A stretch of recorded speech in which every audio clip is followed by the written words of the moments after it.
Ago from Puerto Rico. My father wanted work. He wants to give me and my brother a good education. People from every nation settled the United States of America.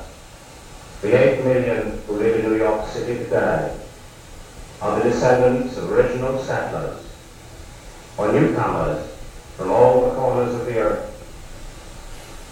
There are more Italians in New York City than in Florence, Italy, more Chinese than in many a town in China, more Negroes than in Monrovia, Liberia. It is hard to grow a city or a nation into unity when its people come from so many different backgrounds.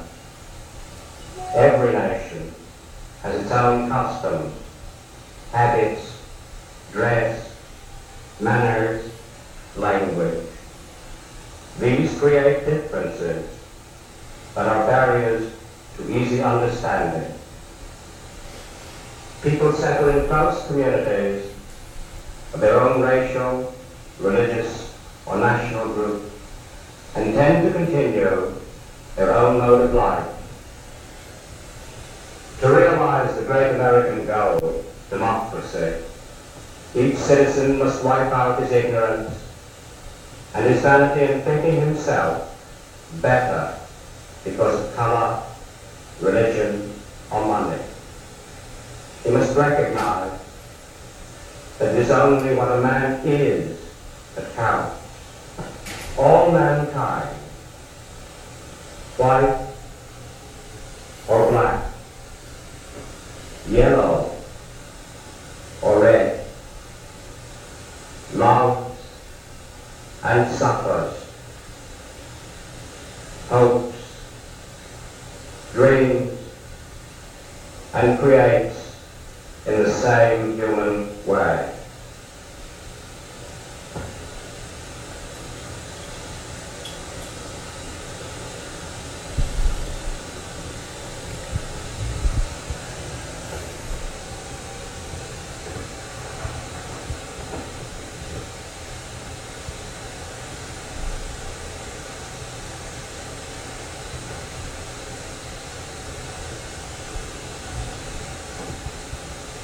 I am a member of the Community Committee of School Districts 12, 13, and 14. Our community committee is dedicated to the ideal that all men are brothers. People of more than 50 nationalities of every race, color, creed live in our area. There was a job for these citizens and teachers to work on together to cut down the racial, social, and economic barriers that divide neighbor from neighbor. An intervisitation program involving children and parents was proposed. Under the leadership of the Assistant Superintendent of the district, citizens and local school board members, social workers and librarians, clergymen of many denominations, teachers and principals, businessmen and parents organized the community committee and began the intervisitation program in 1952. The Council of Presidents of Parents Associations cooperated enthusiastically in the proposed program.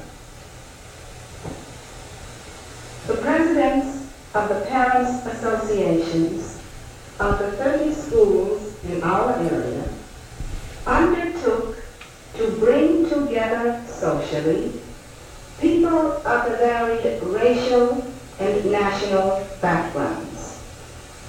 Through understanding among the adults, we hoped to reduce prejudice and hostility. At the monthly meeting of the principals with their assistant superintendent, they discussed an intervisitation program. We principals know that most schools in New York City are representative of a cross-section of its population. For the intervisitation program, however, we must plan to pair schools where housing and other factors have tended to separate people on the basis of race or nation of origin. We must help these children and parents to build friendships with people in other communities. The program began with 2 schools. The next year, 4 schools participated. The following year, 10. Now, 14 schools are intervisiting.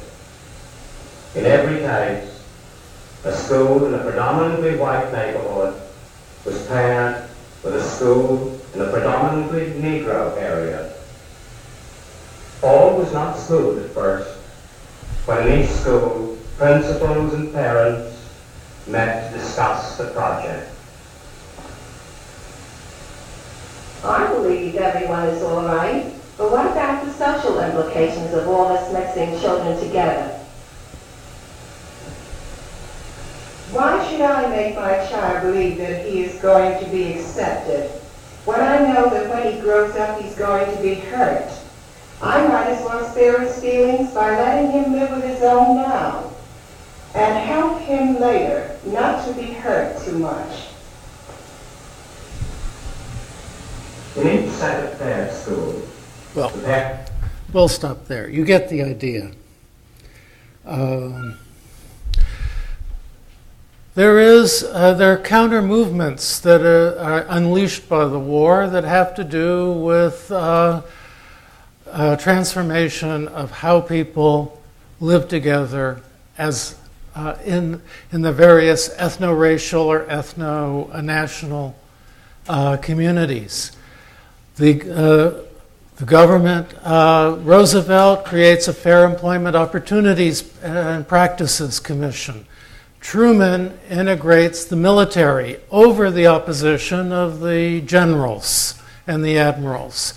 The Supreme Court outlaws separate but equal, bans separate but equal in 1954. And Congress begins to pass initial fair housing and civil rights acts. There's also a parallel movement going on in the states, and with major institutions like churches and schools and foundations trying to lay the basis for acceptance of integration. At the same time, there are 4 powerful forces that are determined to fight this. Segregation, in fact, department stores in Washington, D.C. put separate entrances up in 1946 after the war for blacks and whites. It is a seesaw, and actually becomes quite a violent struggle in the 50s and 60s. But I think it's one in which the national leadership was determined to push through an end to segregation and a creation of what they viewed as a civil rights regime. This is historically called civil rights liberalism. It's easy to criticize. On the other hand, it also should be kept in mind that this is much preferable to lynching and the other kinds of forms of racial dictatorship that were ordinary in the United States, and that any kind of transformation takes time and is difficult. So we're at 5:30. Next Monday at 4, same place, same time, I will do a review, and I guess I will make some sort of final speech about what this all means. So I hope to see you all on next Monday. It'll help you on the final exam for sure. If you have questions about how to turn in your term paper, talk to your GSI.